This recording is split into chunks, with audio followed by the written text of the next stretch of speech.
Je suis née en Colombie, dans la capitale, Bogota. Depuis mon enfance, toute ma vie, j'ai vécu en Colombie jusqu'à l'âge de 35 ans, âge auquel je me suis mariée. Mon histoire commence quand j'avais 25 ans. Je faisais alors mes études à l'université. J'étudiais la gestion dans le domaine du tourisme, qui a été mon premier métier. Comme je me rendais à l'université, le jour où j'ai pris cet autobus, je n'imaginais pas que c'était le dernier jour de ma vie. Je veux dire que je n'imaginais pas que j'allais avoir un accident ce jour-là. Chaque jour, je prenais le bus pour aller à l'université où je faisais mes activités habituelles. Je suivais mes cours, je participais aux travaux pratiques et puis je rentrais chez moi. Donc, c'est ce que j'ai fait. Je suis partie, j'ai pris le bus et j'ai dit à cet homme, le conducteur, d'arrêter au coin de la rue. Les bus en Colombie ont 2 portes, une à l'avant et l'autre à l'arrière. Je me suis dirigée vers l'arrière et j'ai appuyé sur le bouton près de la porte, une petite sonnette sur laquelle on appuie pour signaler au chauffeur que l'on veut descendre à l'arrêt suivant. Donc, j'ai appuyé sur cette sonnette. Je pensais qu'il avait vu que j'étais en train de descendre à l'arrière, mais en fait, il ne m'avait pas vu. Il a tourné le volant d'un coup sec vers la gauche parce que le feu était orange. Il aurait dû s'arrêter, mais il ne le voulait pas. Il voulait passer au feu orange. Donc, il est passé à l'orange. Et à ce moment-là, la porte s'est ouverte et la force centrifuge m'a projeté dehors, sur la route. Je suis tombée sur la chaussée. Et à ce moment, quand je suis tombée, je ne me suis rendu compte de rien. La seule chose dont j'ai eu conscience, c'est qu'une voix féminine a dit « Il l'a tué ». Elle a dit « Il l'a tué » et je ne comprenais pas ce qui m'arrivait. Je me demandais « Qu'est-ce qui se passe ?» Et instantanément, je suis sortie de mon corps et j'ai pu voir la foule rassemblée au-dessus de moi, autour de moi, et une mare de sang sous ma tête. Il y avait vraiment beaucoup de sang parce que je m'étais ouvert le crâne. Et à ce moment-là, j'ai commencé à m'élever, comme si je flottais hors de mon corps. Et je voyais tout le monde de là où j'étais, là-haut. Je voyais les gens, les maisons, les toits des maisons, et je suis passée au travers des nuages en un instant. Je suis allée au-delà des nuages, et j'ai quitté la Terre. Et comme je quittais la Terre, je l'ai vue, ainsi que les autres planètes. J'ai vu Jupiter, Saturne, j'ai vu Mars. En fait, j'ai vu l'univers tout entier. Ça a été un choc incroyable parce que je ne savais pas ce qui m'arrivait. Mais ce que je ressentais était agréable. Je ne ressentais rien de déplaisant. En fait, je me sentais bien. J'avais l'impression que mon esprit flottait et je ne sentais plus la pesanteur de ma chair. C'est assez difficile à exprimer, mais c'est ce que l'on ressent quand on est hors de son corps. En un instant, j'ai vu l'univers tout entier, mais cela s'est déroulé en une fraction de seconde, et aussitôt, je me suis dirigée vers un tunnel. Dans ce tunnel, il n'y avait pas de lumière. Il était dans l'obscurité totale. Exactement comme si l'on entrait dans une grotte. C'était une grotte entièrement noire. Je ne pouvais même pas voir les paumes de mes mains. Je ne voyais pas mon corps. Et j'ai compris que j'étais en train de passer dans une autre dimension, quelque chose dont je n'avais jamais fait l'expérience. Et je me suis demandé, suis-je encore vivante ou bien suis-je morte? Alors j'ai essayé de toucher la paume de ma main, et mes doigts sont littéralement passés à travers. On aurait dit que ma main était transparente, et mes doigts ressortaient de l'autre côté. J'ai réalisé que je n'avais plus de chair, que je ne pouvais plus toucher mon corps. J'ai pensé, est-ce que je suis morte? Qu'est-ce qui m'arrive? À ce moment-là, j'ai senti une présence, des voix derrière moi qui ont commencé à se moquer de moi, à rire de moi et à me lancer des méchancetés. Elles disaient « Tu es mauvaise, tu es une vraie peste et tu as mérité d'être ici. » Alors j'ai dit « Qui êtes-vous » Mais elles ne m'ont pas répondu. Elles se contentaient de rire « Ha, ha, ha » et elles continuaient à se moquer de moi encore et encore, tout en se rapprochant de plus en plus. J'essayais de m'éloigner de cette présence parce que j'avais vraiment peur. car c'était une présence et des voix qui faisaient penser à des monstres. Et le problème, c'est que tandis qu'ils tentaient de s'approcher davantage, j'ai essayé de les contourner par la droite et je me suis cogné contre un mur. Alors j'ai couru droit devant moi, puis vers la gauche, mais je me suis cogné contre un autre mur. C'est là que j'ai réalisé que je me trouvais dans un tunnel. Au fond du tunnel, derrière moi, j'ai vu un feu, ou plutôt, j'ai senti la chaleur d'un feu. J'ai senti la chaleur des flammes. Et j'ai entendu des cris comme si des gens étaient en train de se faire torturer. C'était comme si on torturait des gens, et moi j'entendais ces cris, et je me sentais vraiment terrifiée. Je ne savais pas où j'étais. Alors j'ai demandé, « Où suis-je » Et les voix m'ont dit, « Tu ne le sais pas ?» J'ai répliqué, « Non, je l'ignore. » Et l'on m'a répondu, « Tu es aux portes de l'enfer. » Quand ils m'ont dit cela, j'étais complètement sous le choc. Je ne savais pas quoi faire. J'ai dit, « Je ne peux pas être aux portes de l'enfer. Je suis une bonne personne et je ne peux pas être morte. » Et ils m'ont dit, « Si, tu es morte et tu vas rester dans cet endroit pour toujours. Tu n'as plus de vie sous aucune forme. La seule forme d'existence qui t'attend, c'est de rester ici à tout jamais, pour l'éternité. Et tu seras torturé sans relâche. Nous allons te torturer sans arrêt. » Alors j'ai dit, « Comment ça vous allez me torturer? Je ne comprends pas. » Alors ces présences m'ont attrapé et tiré par les bras, et ils ont commencé à m'arracher la peau. Ils avaient des ongles qui étaient en fait de longues griffes, et ils ont commencé à me griffer tout le bras, sur chaque bras. Ils étaient en train de m'écorcher vive. J'ai éprouvé une douleur terrible, car lorsqu'on est mort, on ressent les choses plus intensément encore que lorsqu'on était vivant. Les sens sont plus affûtés. Les sensations sont décuplées. On ressent beaucoup plus la douleur physique, ainsi que les odeurs. Les odeurs sont plus fortes. Les odeurs que je sentais étaient horribles. Ces présences sentaient la mort. Elles avaient une odeur de rat mort. C'était une odeur horrible. Et j'avais conscience de me trouver dans un endroit vraiment affreux, vraiment horrible. Et je leur disais, « Laissez-moi, je vous en prie, libérez-moi. » Mais ils ne voulaient pas me libérer. Alors, je me suis souvenu d'une seule chose, parce que je suis une personne catholique. J'allais à la messe, et je pensais que c'était bien. Être catholique pour moi, c'était ce qu'il y avait de mieux. C'est la foi dans laquelle ma famille a grandi, et moi, j'ai grandi dans une famille catholique. J'allais chaque jour à l'église, et j'assistais à la messe le dimanche. Mais je n'étudiais pas la Bible. Je ne la lisais pas vraiment. Je me contentais d'écouter la messe et de lire la partie que le prêtre utilisait pour son sermon. Et c'était tout. Je n'allais pas au-delà, je n'étudiais pas la Bible de manière plus approfondie. Donc, on peut dire que j'étais une catholique qui allait à l'église et qui avait l'air d'être chrétienne. Je veux dire que je n'étais pas vraiment chrétienne. Je ne l'étais que par tradition. J'allais le dimanche à la messe, et voilà. Mais cela s'arrêtait là. Je ne faisais rien de plus. Et ma maison était remplie de statuettes. Il y avait partout des représentations de la Vierge Marie, de Sainte Thérèse, de Saint Martin, le patron des pauvres, de Saint Grégoire, etc.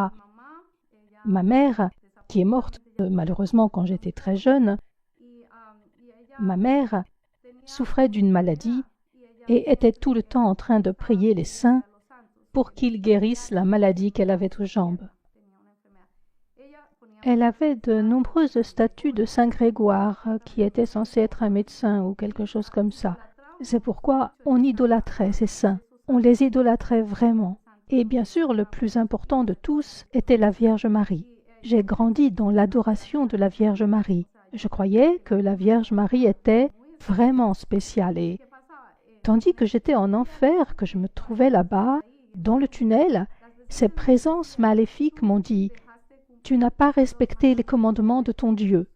C'est la raison pour laquelle tu es ici, parce que tu n'as pas respecté les commandements divins. » Alors j'ai dit « Mais quel commandement? Je ne sais pas quel commandement j'ai transgressé. Pourquoi mériterais-je l'enfer alors que je n'ai pas tué, que je n'ai pas volé, que je n'ai pas forniqué? Je croyais que je menais une vie chrétienne, mais j'avais fait d'autres choses qui ne respectaient pas les commandements. Et donc, qu'est-ce qui s'est passé? Alors qu'ils étaient en train de me torturer, de m'arracher la peau, la seule chose à laquelle j'ai pensé a été le Notre Père. Vous savez, dans l'évangile de Marc, dans la Bible, je me suis dit, je vais me mettre à prier. Et j'ai récité « Notre Père qui es aux cieux, que ton nom soit sanctifié ». Et plus je récitais, plus les démons me torturaient. Ils m'écorchaient encore davantage. Et je criais, mais je continuais, j'insistais, je disais « Non, je ne resterai pas ici. Je sais qu'il y a un Dieu qui va me pardonner. Je sais qu'il y a un Dieu qui va faire preuve de miséricorde et me sortir de cet enfer. Je ne peux pas rester ici pour l'éternité. C'est impossible que je passe l'éternité en enfer. » Et j'ai continué, jusqu'à ce que je termine le Notre Père. Et lorsque j'ai eu fini le Notre Père, je me suis souvenu que le seul nom qui est au-dessus de la terre, au-dessus de tout l'univers, est le nom de Jésus. Alors je leur ai dit, je connais un nom qui est au-dessus de la terre et de l'univers et qui est plus puissant que vous. Et je vais prier en m'adressant à lui pour qu'il me fasse sortir d'ici, qu'il me libère de cet enfer. Et il me répondait, non, non, non, tu vas rester ici. Abandonne tout espoir. Tu resteras ici pour toute l'éternité. Et moi je disais, non, je sais que si je me tourne vers lui, il m'entendra et me sauvera. Alors j'ai commencé, j'ai dit, Jésus, je t'en prie, sauve-moi. Et au début, il ne s'est rien passé. La première fois, il ne s'est rien passé. Je l'ai invoqué une seconde fois, et il continuait de me dire, non, tu ne sortiras pas d'ici, tu vas rester ici pour toute l'éternité. Et la seconde fois, j'ai dit, Jésus, s'il te plaît, aide-moi. Je t'implore de me pardonner mes péchés. Pour tout ce que j'ai fait de mal dans ma vie, pardonne-moi. Je me repens de mes mauvaises actions. Si je n'ai pas traité quelqu'un comme il faut, si j'ai négligé l'un de tes commandements, si j'ai transgressé un de tes commandements, je t'en demande pardon. Montre-moi le chemin que je dois suivre. Indique-moi le chemin qui me permettra de me purifier et d'être auprès de toi. Je ne veux pas rester ici. Et j'ai répété à nouveau, Jésus, je t'en prie, sauve-moi. Mais il ne s'est rien passé non plus. Et tout ce temps, je pleurais en réclamant la miséricorde divine. Et j'étais en train de me faire traîner vers l'arrière, au fond du tunnel. Il s'apprêtait à me jeter dans le feu, dans les flammes éternelles. Je sentais que j'étais sur le point de brûler. Les flammes étaient déjà presque sur mon corps. Et à ce moment-là, la seule chose que j'ai réussi à dire fut « Jésus, je promets de te suivre pour toute la vie.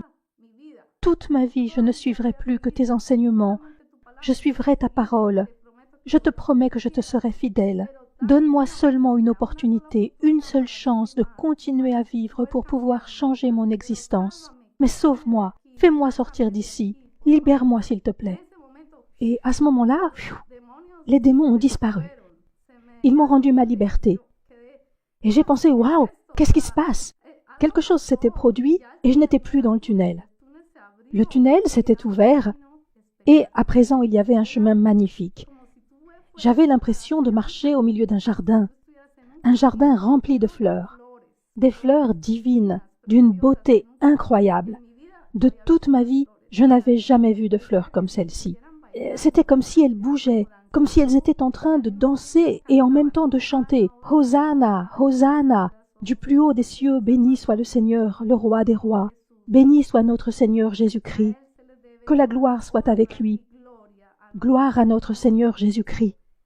Et j'étais là, waouh! C'était simplement incroyable. Je sentais l'amour de Dieu pour les hommes, comme s'il était en train de me prendre dans ses bras et qu'il me disait « Je t'aime ». Je sentais sa présence si immense que j'ai eu comme un mouvement de recul. Et je me suis mise à pleurer, à pleurer, à pleurer. Je sentais que je ne méritais pas d'être là. J'avais l'impression que je méritais l'enfer. Pourquoi est-ce que je pensais cela? Parce que je n'étais pas pure. Mon cœur n'était pas assez pur, ni mes sentiments. J'avais fait beaucoup de choses sur terre, et Dieu m'a révélé que, parmi elles, j'avais commis de nombreuses mauvaises actions. Mais à ce moment-là, j'ai continué à marcher sur ce chemin tellement magnifique. Il débouchait sur une sorte de cascade. Et au bout du chemin, je voyais cette cascade. Une cascade d'eau pure, cristalline, qui coulait. Et je ressentais que cette eau était en train de me laver, comme si elle était en train de faire sortir tout ce qu'il y avait d'impur de ma vie antérieure, de ma vie passée. Je sentais toute cette eau me laver, me purifier, dans mon cœur, mon âme. Et alors, j'ai été envahie d'une sensation de paix, une paix telle que je n'en avais jamais éprouvée jusque-là dans ma vie. Jamais. Et jamais plus je ne ressentirai une paix telle que celle que j'ai ressentie tandis que j'étais en présence de Dieu. Et je sentais l'amour de Dieu envers moi. Et il m'a dit, « Ma fille, vous savez, à ce moment-là, Jésus est apparu devant moi. Et il m'a dit, « Arrête-toi un instant, attends. » Alors je me suis arrêtée et il m'a demandé, « Sais-tu où tu allais ?» Et j'ai répondu, « Oui, j'allais en enfer. » « Oui, tu allais être condamné à l'enfer. » Alors je lui ai demandé, « Mais pourquoi ?» Je pensais être une bonne personne, je veux dire, j'allais à l'église, je communiais, je me confessais, etc. Et il m'a dit, « Non, attends, je vais te montrer ta vie. » Et il a commencé à me montrer ma vie comme on regarde un film tel qu'on en voit quand on va au cinéma. Et il a commencé à m'expliquer, « À ce moment de ta vie, quand tu avais tel âge, tu as commis une mauvaise action parce que tu as menti à ton père. Tu as dit une chose, mais en as fait une autre. Et ce petit mensonge, ici, au ciel, est un mensonge très grand. C'est un grand péché. » Je n'avais jamais imaginé qu'en disant des mensonges ou en pensant du mal de quelqu'un, d'un ami ou d'une autre personne, cela serait considéré comme un péché une fois au ciel. Or, au ciel, c'est un grand péché. Et le pire, a-t-il ajouté, est que tu as idolâtré ma mère, la Vierge Marie. Alors j'ai répondu, « Oui, mais est-ce que c'est mal ?» Et il a répondu, « Oui, c'est très mal, car il ne faut idolâtrer personne, ni les saints, ni même ma mère. Car le seul que tu dois honorer et idolâtrer, c'est moi. Tu dois rendre gloire au Père, au Fils et au Saint-Esprit, puisque nous sommes trois en une seule personne. » Et il m'a dit, « Tu dois rendre gloire seulement à Dieu, pas à la Vierge, ni aux autres saints, ni à d'autres personnages. » Et j'ai répondu, « Oui, Père, tu as raison. » Et il a dit, « Un autre péché pour lequel tu as été condamné, et il s'agit du pire péché, pour lequel tu étais destiné à l'enfer, est que tu n'as pas su pardonner. » J'ai demandé, « Qui n'ai-je pas pardonné? Je ne vois pas qui je n'aurais pas pardonné. » Et il m'a dit, « Tu sais qui tu n'as pas pardonné. » J'ai dit, « Ma belle-mère ?» Et il a répondu, « Oui, ta belle-mère. » Alors je lui ai dit, « Mais elle a tué ma mère, car je sais qu'elle a tué ma mère. » J'ai dit, « Elle pratique la sorcellerie. Elle pique des aiguilles dans des poupées. Elle pratique le vaudou. » Et il m'a répondu, « Oui, c'est une sorcière. C'est une sorcière. » J'ai ajouté, « Elle a tué ma mère. J'ai trouvé une poupée avec une aiguille plantée dedans quand ma mère est morte. Et après, mon père l'a épousée. » Je savais que ma belle-mère avait échafaudé ce plan pour s'accaparer mon père. Alors j'éprouvais du ressentiment à son égard dans mon âme. J'éprouvais du ressentiment envers ma belle-mère. Et je sentais que... pardon, que c'était de ce ressentiment dont il s'agissait. Et je ne pouvais pas oublier cela quand je pensais à elle, parce qu'elle avait tué ma mère. Et pour moi, il n'existait rien de pire. Je veux dire, cette femme avait tué ma mère pour pouvoir être avec mon père. C'était injuste. Et j'étais enfant unique à cette époque. Je n'avais ni frère ni sœur.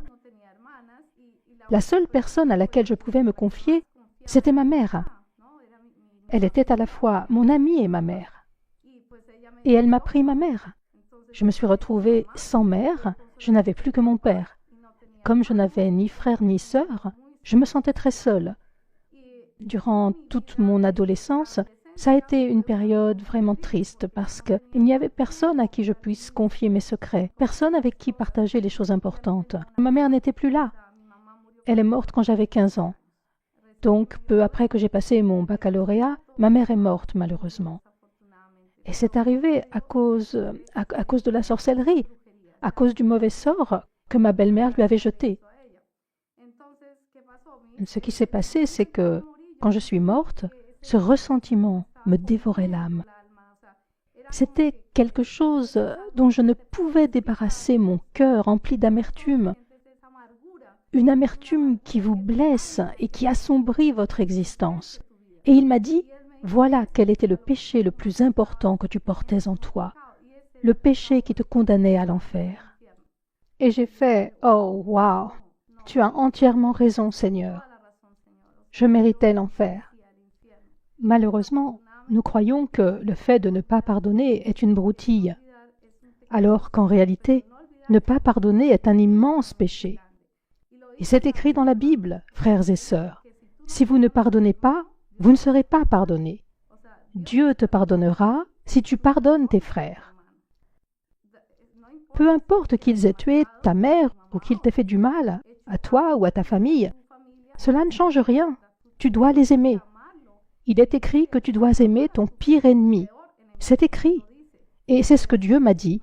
Il faut que tu aimes cette femme, il faut que tu l'aimes et que tu la pardonnes. Si tu ne la pardonnes pas immédiatement, je te renvoie en enfer. Alors j'ai dit, non, non, non, Seigneur, je te promets que je la pardonne. Je ne veux pas retourner en enfer. Alors il m'a répondu, d'accord, mais il faut vraiment que tu la pardonnes du fond du cœur. Ce n'est qu'ainsi que tu pourras rester ici ou bien retourner sur terre, car je vais te laisser le choix.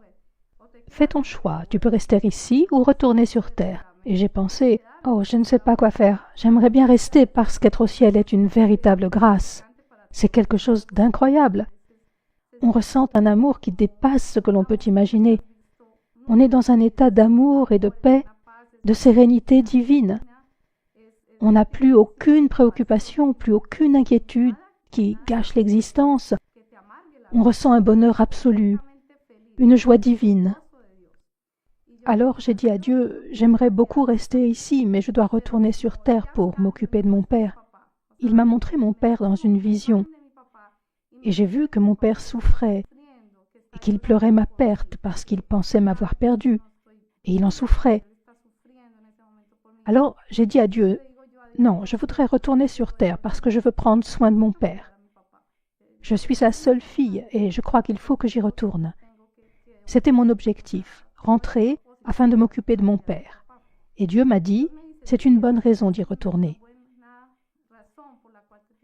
Mais donne-moi une autre. Pour quelle autre raison veux-tu y retourner? J'ai dit, parce que je voudrais fonder une famille. Et il m'a dit, bien, c'est une bonne raison, une famille. Et j'ai dit, oui, avoir des enfants. Et il m'a dit, ok, très bien, ça fait une deuxième très bonne raison. Tu auras une famille, un mari, mais ce sera de nombreuses années après ton retour sur Terre que tu auras cette possibilité. Et j'ignorais pourquoi. J'ai demandé, pourquoi me faudra-t-il attendre si longtemps pour avoir une famille? Et il m'a répondu, parce que d'abord, tu dois apprendre à lire ma parole, à la comprendre, à l'étudier et à en suivre les enseignements. Il te faudra d'abord renaître. Alors j'ai dit, Seigneur, comment puis-je renaître? Comment faire? Je suis catholique, je ne sais pas comment renaître. Je suis né, j'ai été baptisé, que faire de plus? Et il m'a dit, non, tu dois renaître et être à nouveau baptisé, mais cette fois pour mener une vie chrétienne, pour vivre dans le Christ avec moi, car je serai à tes côtés. Alors j'ai fait, oh, je comprends à présent, mais je ne comprends pas très bien comment je dois m'y prendre pour faire cela, seul sur terre. Qui va m'aider? Qui? Et il m'a répondu, ne t'inquiète pas, ma fille, je t'aiderai, je te guiderai, je serai près de toi, à tes côtés. Je serai tout le temps près de toi, je t'accompagnerai, je ne t'abandonnerai pas, je resterai tout le temps près de toi. Alors j'ai dit, d'accord Seigneur, très bien, mais pourquoi dois-je attendre avant d'avoir un mari? Et il m'a dit, tant que tu n'auras pas effectué un revirement complet de ta vie, à 360 degrés, je ne te donnerai pas de mari. Tu dois changer complètement la façon dont tu vis, la façon dont tu agis, dont tu vois les choses. Parce que dans ma vie de catholique, je sortais en boîte, je dansais, je buvais. Je n'étais pas alcoolique, mais je buvais une petite bière, du vin. Ce genre de choses qui ne sont pas graves quand on est catholique. Pour une catholique, se rendre à une fête n'est pas quelque chose de mal. Avoir un petit ami non plus. Mais en tant que chrétienne, c'est différent. Une personne chrétienne doit être très droite dans la vie. Elle doit être pure, aussi pure que Dieu, parce que Dieu nous demande d'aller vers la sainteté, de nous comporter comme des saints. Et je n'avais pas compris cela. Je ne l'avais vraiment pas compris. Personne ne m'avait enseigné comment suivre la parole de Dieu.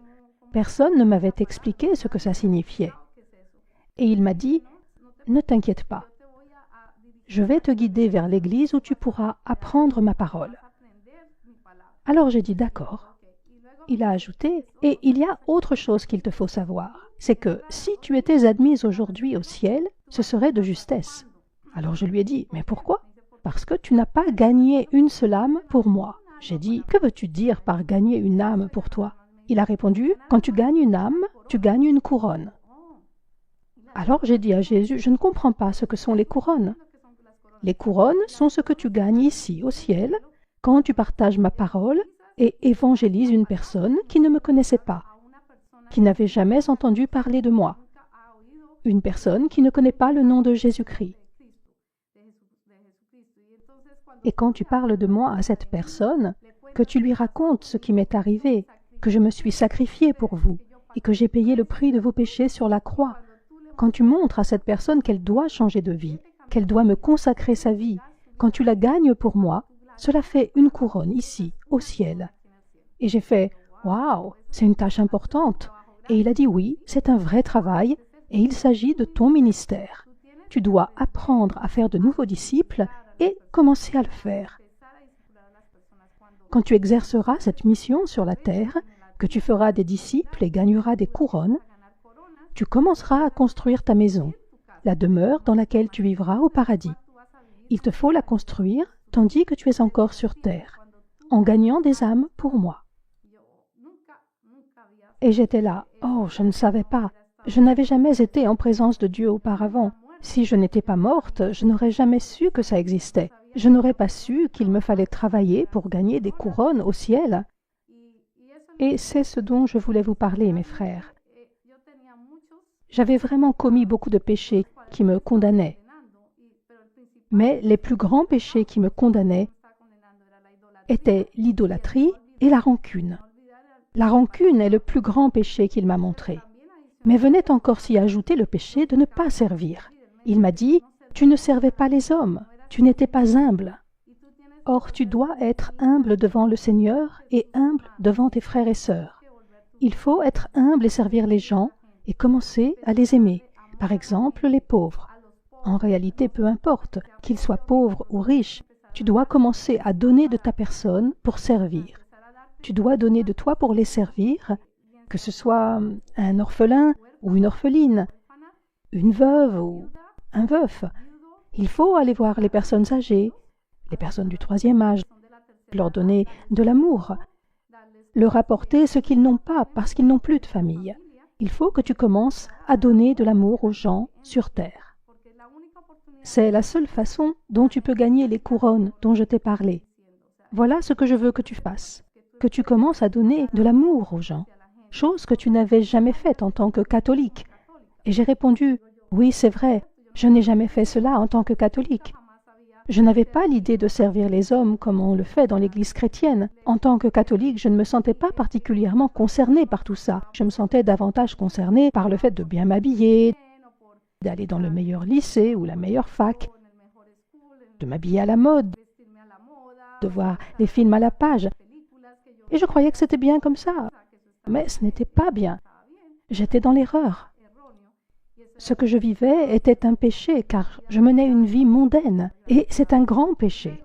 Ensuite, il m'a dit, « Je vais te renvoyer sur terre. Mais avant que je te renvoie, tu dois savoir que tu auras un but. Et ce but est ce que je vais t'expliquer maintenant. Ton but doit être de partager ton témoignage avec toutes les personnes que tu rencontreras sur la terre, et de leur dire qu'il y a un paradis et un enfer, que l'enfer existe bien, et que le paradis existe bien, et que s'ils commettent un péché, ils iront en enfer. Cela veut dire, mes frères, que si vous ne suivez pas l'un des 10 commandements, cela vous condamne à l'enfer. Et c'est vraiment triste de savoir qu'il y a tellement de gens qui se condamnent à l'enfer, car les âmes qui sont en enfer se comptent par milliers. Et c'est un endroit vraiment horrible auquel vous vous condamnez. en commettant un simple péché.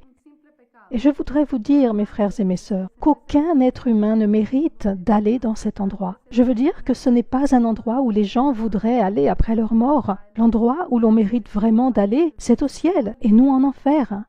Je vous le demande, mes frères, si vous savez en ce moment que vous êtes dans l'erreur, repentez-vous de cette erreur, de ce grand défaut qui pèse sur vous en tant qu'être humain, et donnez votre vie à Jésus-Christ. Et commencez à vivre en suivant le modèle de Jésus. Sanctifiez-vous, sanctifiez votre vie, et donnez le meilleur de vous-même aux gens. Efforcez-vous de mener une vie droite et non une vie de péché, parce que vivre dans le péché vous mènera en enfer. Et avant que je rentre, Dieu m'a dit, « Je vais te renvoyer sur terre, mais à ton retour, tu ne garderas pas beaucoup de souvenirs de tout ceci. Certaines parties manqueront, parce que je vais les effacer de ta mémoire. Parce que si tu gardes le souvenir de ces monstres, de ces démons, tu ne pourras pas vivre ta vie. Tu feras des cauchemars toutes les nuits.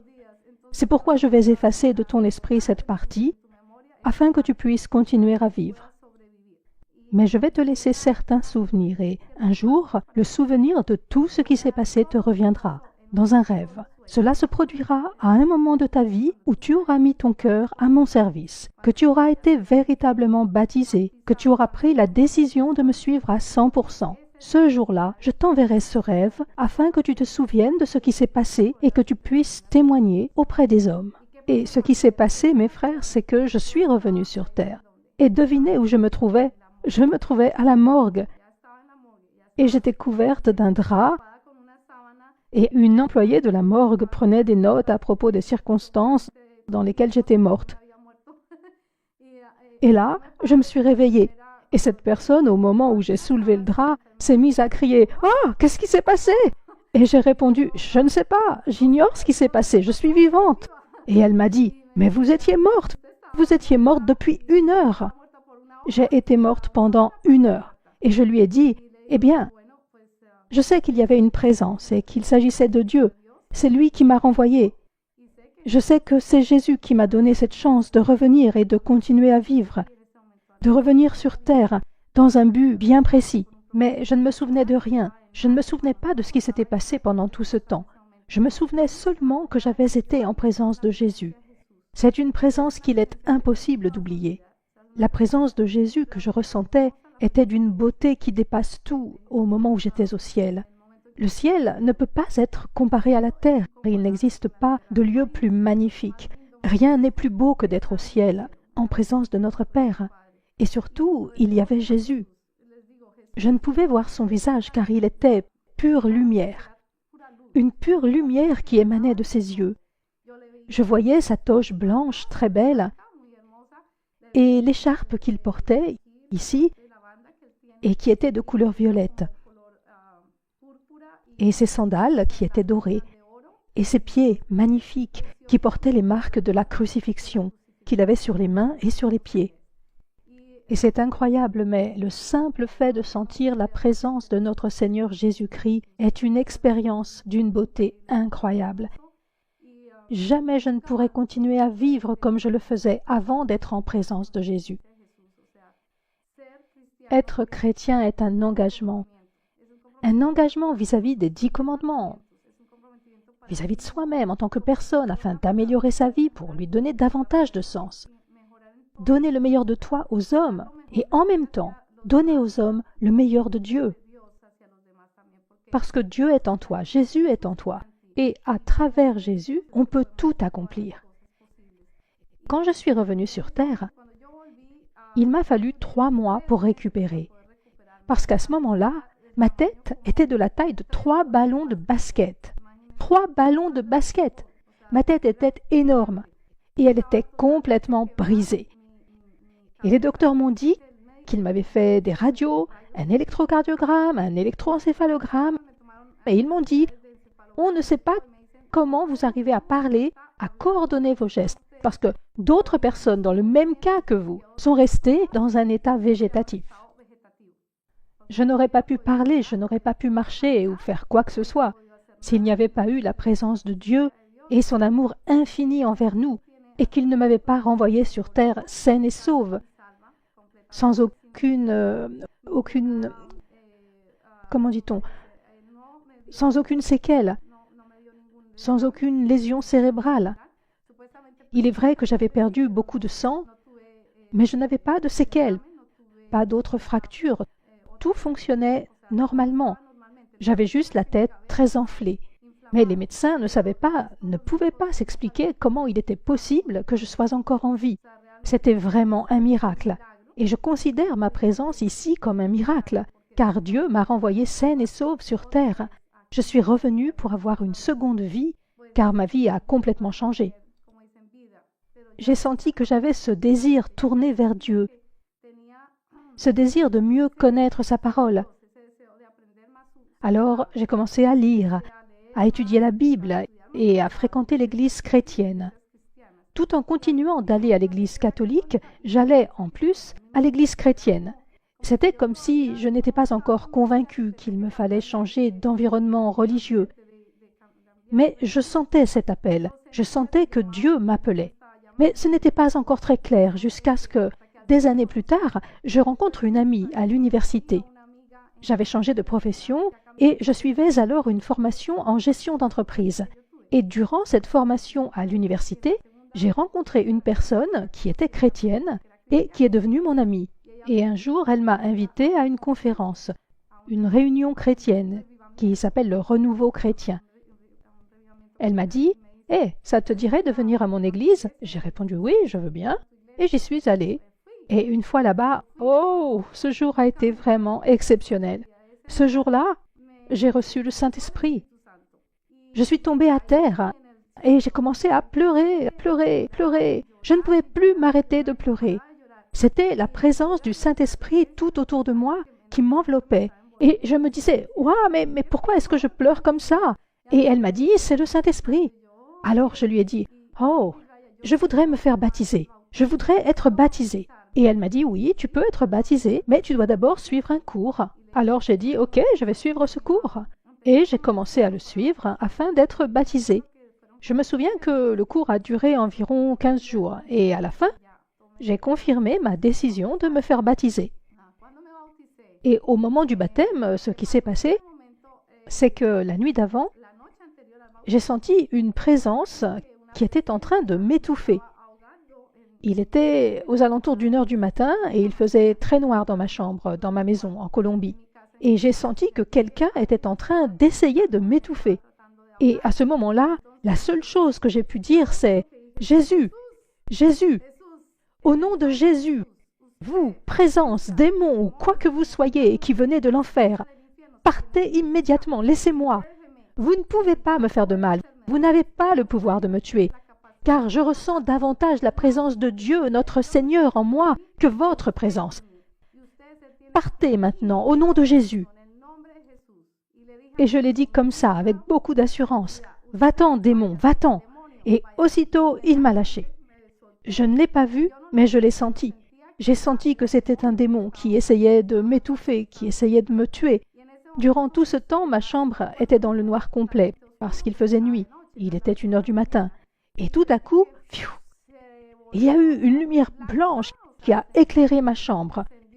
Une lumière blanche très intense, brillante. Et j'ai senti une odeur de jasmin, une odeur de fleurs. Et j'ai pensé, « Wow, cette odeur, c'est comme au ciel !» Je ressentais un peu la même chose que lorsque j'étais au ciel. Et cette impression était si forte que j'ai fermé les yeux. Je savais à ce moment-là que Jésus était devant moi. Et je ne voulais pas le regarder car j'étais bouleversée d'émotion en comprenant qu'il était venu me sauver pour la seconde fois. Il m'a sauvé la vie 2 fois. Et quand j'ai rouvert les yeux, il était parti. Mais je savais qu'un instant plus tôt, Jésus était devant moi et qu'il m'avait sauvé pour la seconde fois du démon qui voulait me tuer. Mes frères et mes sœurs, il y a eu plusieurs occasions dans ma vie où le démon a voulu s'en prendre à moi pour m'empêcher de vous livrer ce témoignage. Aujourd'hui est un jour très important pour moi, car j'apporte mon témoignage devant les communautés latino, anglaises et européennes. Et je veux partager ce témoignage avec vous et que vous sachiez que Dieu est vivant, que Dieu est le Dieu d'hier, d'aujourd'hui et pour l'éternité. Et que si vous acceptez Jésus, vous accéderez à la paix. Vous vivrez dans la paix. Vous mènerez une existence qui est droite. Mais si vous ne prenez pas la résolution d'accepter Jésus dans votre vie, vous ne connaîtrez pas la paix. Vous n'aurez pas la chance d'aller au ciel. Vous irez en enfer. Une chance unique vous est offerte. Et je vous demande de croire que ce qui m'est arrivé est une certitude, que c'est réel. Toute personne qui est passée par là où je suis passé peut vivre la même expérience. Mais si vous vous repentez maintenant, mes frères et mes sœurs, vous pouvez éviter d'aller en enfer. Et je vous en conjure, au moment où je vous parle, une chance vous est offerte de remettre votre vie entre les mains de Dieu. Adressez-lui une simple prière en disant « Seigneur Jésus, pardonne-moi pour tous mes péchés, pour toutes les injustices et mauvaises actions que j'ai commises, pour toutes les mauvaises pensées que j'ai eues dans ma vie, pour les fautes que j'ai commises envers mes frères et mes sœurs et envers moi-même. Je te supplie, Dieu Tout-Puissant, de me pardonner tout cela du fond du cœur et que tu me donnes la chance d'entrer et de vivre dans ta gloire, afin de vivre avec toi, Seigneur. Et je t'ouvre les portes de mon cœur. Entre en moi pour vivre en moi et réside en moi. Je t'accepte et je te promets de te suivre pour le restant de mes jours. Au nom de Jésus-Christ, Amen.